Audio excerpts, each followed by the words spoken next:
ఇది చూడండి, ఇది ఫ్రెండ్స్, ఇది ఎట్లా చేస్తారంటే కంపెనీ వాళ్ళు, ఈరోజు నేను ఊబర్లో చేసింది 3 ఆర్డర్లు. ఈ 3 ఆర్డర్లకు వచ్చేసి ₹23 ప్లాట్ఫామ్ ఫీజు కట్ చేసింది, దేనికో అర్థమవుతలేదు. ఇది చూడండి, మనకి ఫోన్ కట్ చేసింది దేనికని ఇవ్వాలి కదా. ఎర్నింగ్స్ యాక్టివిటీ ఓపెన్ చేస్తే ఇది ఒకటి 40, 168, ఈ మూడే. ఇక్కడ ఇచ్చిన ₹23 దీనికని, దేనికి ఇవ్వలేడు.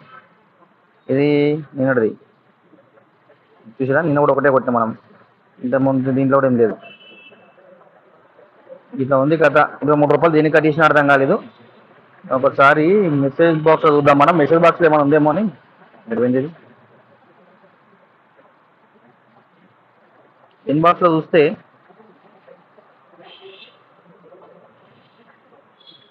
ఇది నాకు, కానీ మనం ఈరోజు మెట్రో యాక్సెప్టే చేయలేదు, మరి ఎందుకు కట్ చేసినా అర్థం కాలేదు. ₹19 ప్లస్ GST. Thank you.